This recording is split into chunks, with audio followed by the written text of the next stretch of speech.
ভাবুন তো, আপনি একজন বিলিয়নিয়ার, নিজের কোম্পানির ইনভেস্টরদের নিয়ে গর্ব করে ঘুরে ঘুরে সবকিছু দেখাচ্ছেন, কিন্তু হঠাৎ যখন তাদের সবচেয়ে বড় ইনোভেশন একটা বিশাল টমেটো সস ফাউন্টেন দেখাতে ঢুকলেন, তখন সেখানে যা দেখলেন তা আপনার কল্পনারও বাইরে। ফাউন্টেনটার ভেতর একটা ছেলে আর একটা মেয়ে টমেটো সসের মধ্যে এমন ঘনিষ্ঠ অবস্থায় রয়েছে যা দেখে ড্যানিয়েল পুরোপুরি হতবাক হয়ে যায়। ব্রাজিলের সবচেয়ে বড় টমেটো সস ব্যবসায়ী হওয়ার কারণে সবাই তাকে কিং অফ টমেটো বলেই চেনে, কিন্তু প্রশ্ন হলো তার কোম্পানির সবচেয়ে গুরুত্বপূর্ণ জায়গায় ওই দুজন এলো কিভাবে, আর তাদের সঙ্গে ড্যানিয়েলের সম্পর্কই বা কি? এই রহস্যের উত্তর জানতেই গল্পটা আমাদের নিয়ে যায় 1 মাস আগে ব্রাজিলের প্রাণকেন্দ্র রিও ডি জেনিরিও শহরে। এখানেই পরিচয় হয় মাইকেলের সঙ্গে। শহর জুড়ে সে পরিচিত তার বেপরোয়া জীবন যাপনের জন্য। পার্টি, দামি গাড়ি, মেয়েদের সঙ্গে সময় কাটানো, এই সবই যেন তার প্রতিদিনের রুটিন। এক সকালে ঘুম ভাঙতেই মাইকেল দেখে তার পাশেই ঘুমিয়ে আছে এক অপরিচিত মেয়ে। তবে এতে তার কোনো অবাক হওয়ার সুযোগ নেই, কারণ প্রতিদিন নতুন কারো সঙ্গে রাত কাটানো তার কাছে একেবারে স্বাভাবিক ব্যাপার। বিছানা ছেড়ে সে নিচের রাস্তার টেবিলে আসে, যেখানে তার বাবা ড্যানিয়েল অপেক্ষা করছিলেন। বাবা ছেলের কথোপকথন থেকেই বোঝা যায় লেখাপড়া বা ক্যারিয়ার কোনো কিছুতেই মাইকেলের আগ্রহ নেই। বাবার অঢেল টাকা উড়ানো, বন্ধুদের সাথে ঘুরে বেড়ানো আর মেয়েদের নিয়ে মজা করাই যেন তার জীবনের একমাত্র লক্ষ্য। এমন সময় বাড়ির কাজের মহিলা সেখানে আসতেই মাইকেল হেসে বলে, টনিকে বলুন আমার রুমে যে মেয়েটা আছে তাকে যেন বাড়ি থেকে বের করে দেয়। আসলে টনি হলো ওই কাজের মহিলার ছেলে, আর সেই ছোটবেলা থেকেই সে মাইকেলের সবচেয়ে কাছের বন্ধু। অন্যদিকে ড্যানিয়েল নিজের ছেলের এই লাগাম ছাড়া জীবন নিয়ে ভীষণ চিন্তিত। অফিসে যাওয়ার আগে তিনি মাইকেলকে বলেন, আজ সন্ধ্যায় আমার অফিসে এসো, তোমার জন্মদিন উপলক্ষে তোমার জন্য একটা বিশেষ সারপ্রাইজ অপেক্ষা করছে। এদিকে গল্পের আরেক গুরুত্বপূর্ণ চরিত্র পাওলার সঙ্গে পরিচয় হয়। পাওলা একজন মেধাবী মেডিকেল স্টুডেন্ট এবং হাসপাতালের ইন্টার্ন। সেদিন তার এক বান্ধবী ব্যাচেলর পার্টিতে যাওয়ার কথা ছিল, তাই সে ছুটির জন্য তার অ্যাসিস্ট্যান্ট প্রফেসর লিওর কাছে যায়। কিন্তু লিও তাকে স্পষ্ট জানিয়ে দেয় আজ একটি জটিল অপারেশন রয়েছে, আর সেখানে পাওলার উপস্থিতি খুবই জরুরি। পাওলা যখন পার্টিতে যাওয়ার কথা বলে, তখন লিও তাকে মনে করিয়ে দেয়, তুমি তো অনেকদিন ধরে হাসপাতালের রেসিডেন্সির জন্য চেষ্টা করছো, তাই ভেবেছিলাম আজ তোমাকে অপারেশন থিয়েটারে থাকার সুযোগ করে দেব। কথাগুলো শুনতে যতটা ভালো লাগে, বাস্তবে বিষয়টা ততটা নয়, কারণ লিও পাওলার এই স্বপ্নকে অস্ত্র হিসেবে ব্যবহার করে তাকে বিভিন্নভাবে চাপ দিয়ে নিজের ইচ্ছামতো কাজ করিয়ে নেয়। অবশেষে বাধ্য হয়ে পাওলা অপারেশন থিয়েটারে যায়, কিন্তু অপারেশনের সময় লিও বারবার অশোভনভাবে তাকে স্পর্শ করতে থাকে। এতক্ষণ পর্যন্ত সবকিছু সহ্য করলেও এবার পাওলার ধৈর্যের বাঁধ ভেঙে যায়। সে সেখান থেকেই বেরিয়ে আসে এবং লিওর কথা অমান্য করে সরাসরি তার বন্ধুর ব্যাচেলর পার্টিতে চলে যায়। অন্যদিকে মাইকেল কলেজে না গিয়ে টনিকে নিয়ে সোজা ঘোড়ায় চড়তে বের হয়। দুজনে বেশ আনন্দে সময় কাটায়। এরপর জন্মদিন উপলক্ষে নিজের জন্য একটি নতুন মার্সিডিজ কিনতে শোরুমে যায়। গাড়িটা হাতে পাওয়ার পর যেন আনন্দে আত্মহারা হয়ে যায় মাইকেল, তাই টেস্ট ড্রাইভে বেরিয়ে সেই ভয়ঙ্কর গতিতে গাড়ি চালাতে শুরু করে। একসময় তারা একটি বাসকে বিপজ্জনক ওভারটেক করে চলে যায়। কাকতালীয়ভাবে সেই বাসেই ছিল পাওলা এবং তার বন্ধুরা।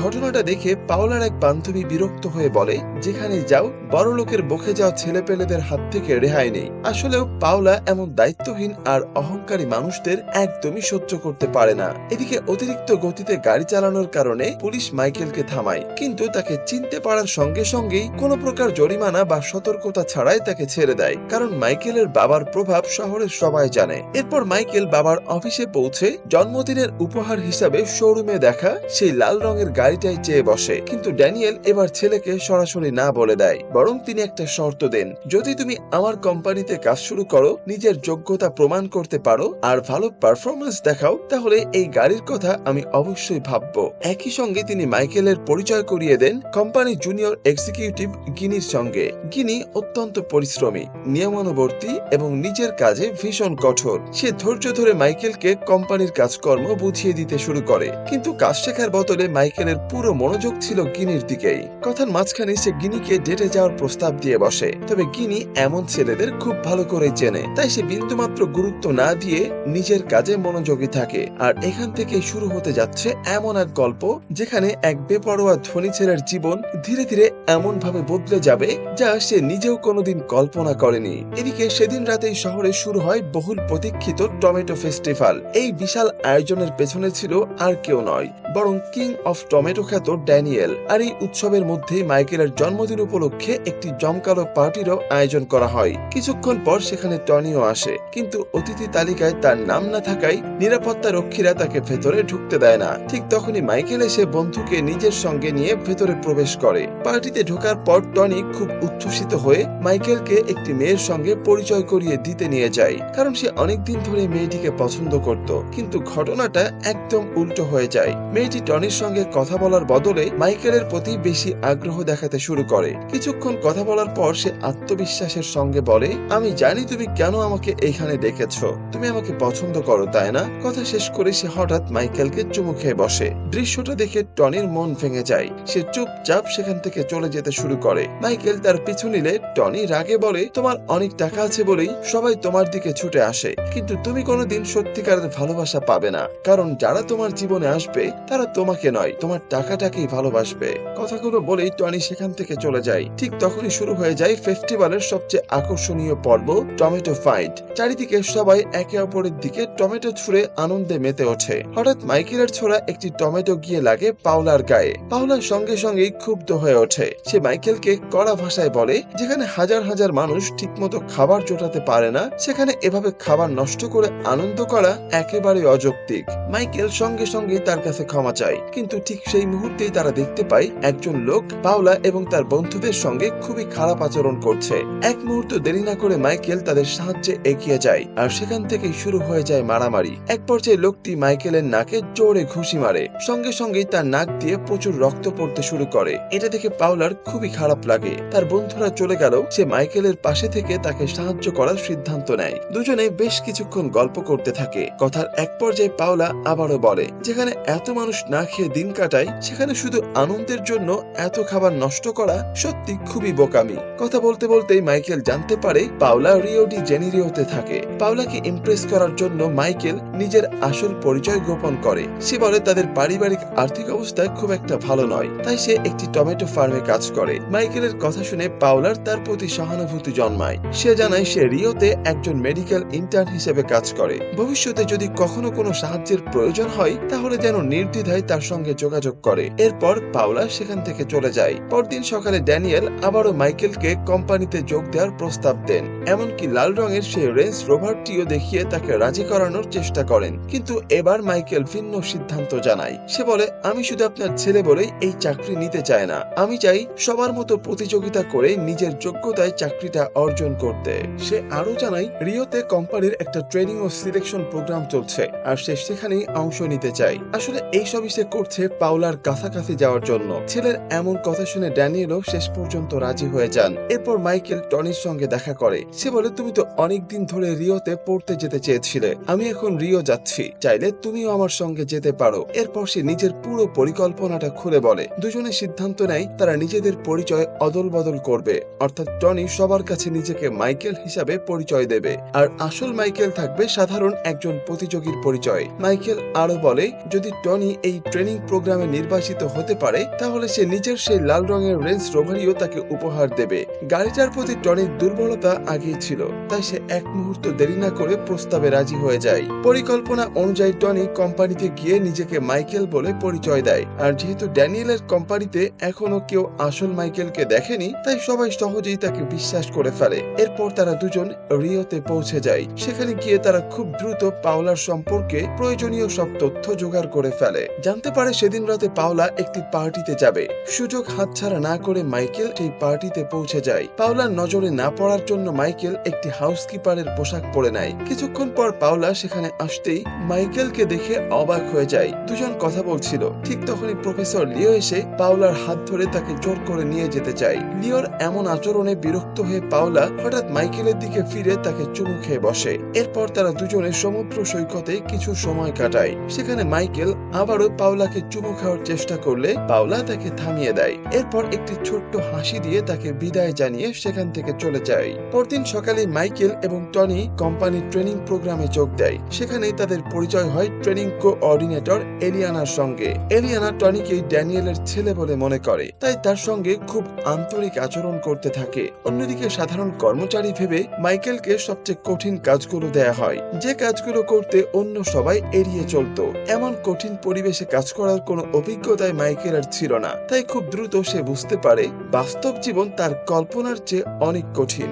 অবশেষে সাহায্যের আশায় সে গিনিকে ফোন করে, কিন্তু তখনই জানতে পারে গিনিকে ইতিমধ্যেই কোম্পানি থেকে চাকরিচ্যুত করা হয়েছে। এক মুহূর্ত দেরি না করে মাইকেল সরাসরি গিনির বাড়িতে চলে যায়। সেখানে গিয়ে সে গিনিকে একটা প্রস্তাব দেয়, যদি গিনি তাকে এই ট্রেনিং প্রোগ্রামে সফল হতে সাহায্য করে তাহলে বিনিময়ে সে নিজের নতুন গাড়িটা তাকে উপহার দেবে। এমন লোভনীয় প্রস্তাব পেয়ে গিনি শেষ পর্যন্ত মাইকেলকে সাহায্য করতে রাজি হয়ে যায়। এরপরই মাইকেলের মনে পড়ে যায় পাওলার কথা, তাই সে আর দেরি না করে পাওলার সঙ্গে দেখা করার উদ্দেশ্যে রওনা দেয়। গিনির ব্যাপারটা জানার পর পাওলা আর দেরি না করে তাকে সাহায্য করতে চলে আসে। সেদিন গিনির বাড়ি থেকে বের হওয়ার সময় মাইকেল অনেক সাহস সঞ্চয় করে অবশেষে পাওলাকে ডেটে যাওয়ার ব্যাপারে প্রস্তাব দেয়। আর তার সবচেয়ে বড় বিষয়, পাওলা কোনো দ্বিধা না করেই প্রস্তাবে রাজি হয়ে যায়। পাওলার মুখ থেকে হ্যাঁ শুনে মাইকেলের আনন্দ যেন আর ধরে না। এরপর থেকে দুজনের সম্পর্ক ধীরে ধীরে আরো সুন্দর হয়ে উঠতে থাকে।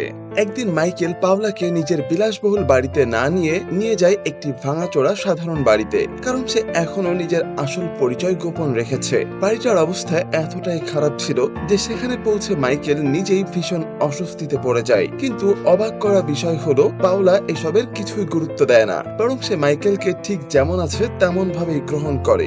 এই ঘটনাটায় মাইকেলের মনে পাওলার প্রতি ভালোবাসা আরো গভীর করে তোলে। এদিকে গিনির সাহায্যে মাইকেল ধীরে ধীরে কোম্পানির সব কাজ শিখে ফেলে। শুধু তাই নয়, সে টমেটো সস ফাউন্টেনকে আরো আকর্ষণীয় করে তোলার জন্য একটি অসাধারণ আইডিয়াও বের করে, কিন্তু দুর্ভাগ্যজনকভাবে সেই আইডিয়ার সমস্ত কৃতিত্ব দেওয়া হয় টনিকে।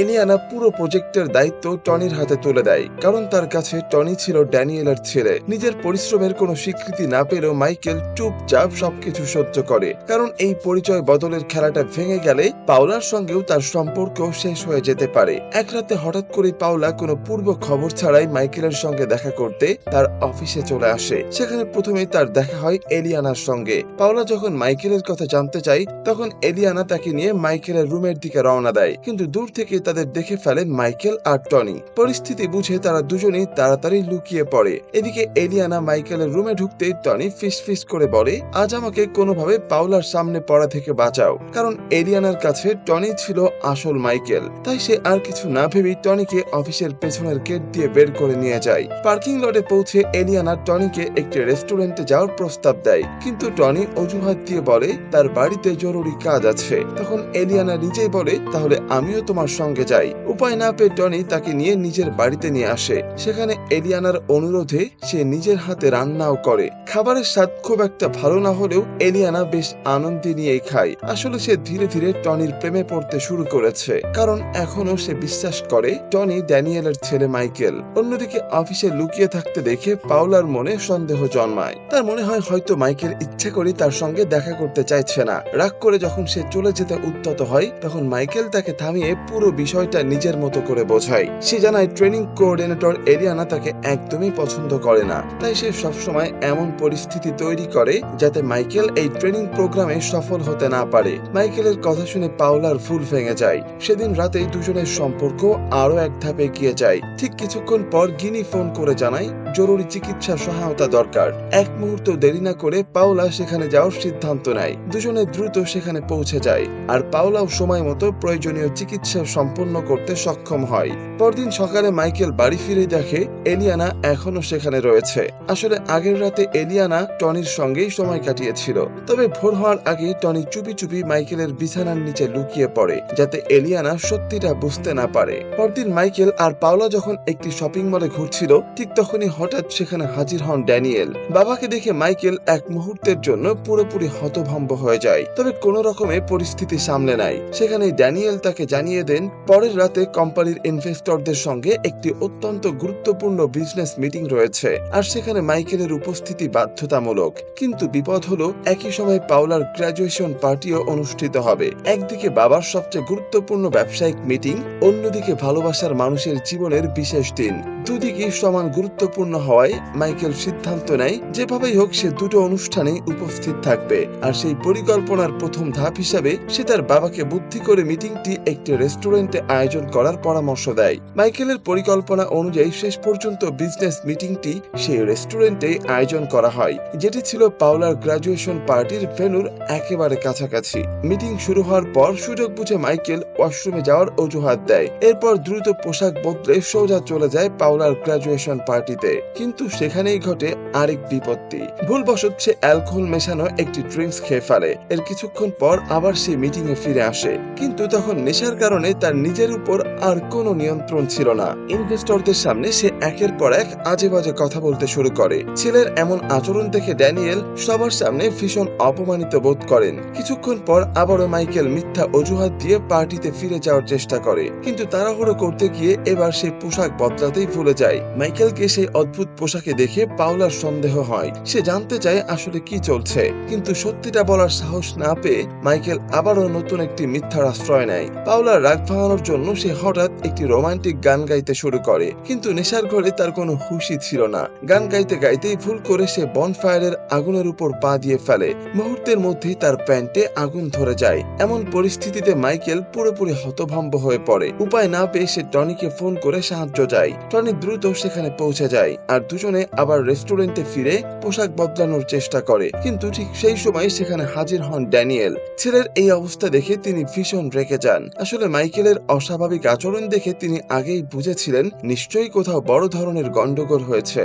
তাই কোনো ব্যাখ্যা শোনার সুযোগ না দিয়েই তিনি মাইকেলকে কঠোরভাবে অপমান করে সেখান থেকে চলে যান। এদিকে মাইকেলের এমন দায়িত্বজ্ঞানহীন আচরণে বিরক্ত হয়ে টনিও তার উপর রাগ করে চলে যায়। এর কিছুক্ষণ পর এলিয়ানা টনির সঙ্গে দেখা করতে আসে। সে টনিকে টমেটো সস ফাউন্টেন ঘুরে দেখার প্রস্তাব দেয়। টনি আর না করতে পারে না। কিছুক্ষণের মধ্যেই তারা দুজন ফাউন্টেনদের ভেতরে চলে যায়। ঠিক সেই সময় ড্যানিয়েল তার ইনভেস্টরদের নিয়ে নতুন টমেটো সস ফাউন্টেন দেখানোর জন্য সেখানে পৌঁছে যান, কিন্তু ভেতরে ঢুকেই তিনি টনি আর এলিয়ানাকে আপত্তিকর অবস্থায় দেখে প্রচন্ড ক্ষুব্ধ হয়ে ওঠেন।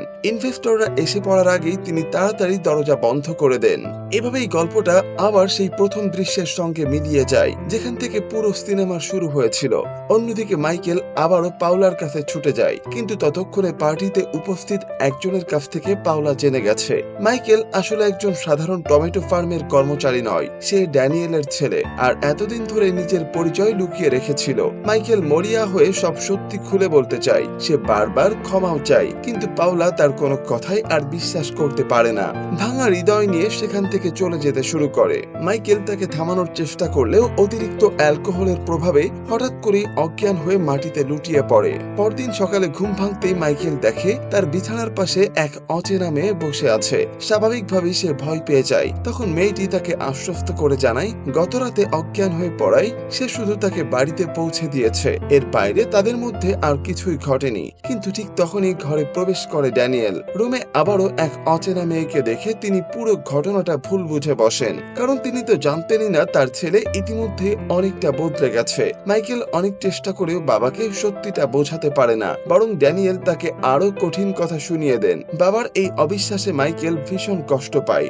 রাগ আর অভিমানে সে বাড়ি ছেড়ে বেরিয়ে যায়। এরপর সে শেষবারের মতো পাওলার সঙ্গে দেখা করতে চায়, কিন্তু সেখানে গিয়ে জানতে পারে পাওলা এই শহর ছেড়ে অন্য কোথাও চলে যাচ্ছে।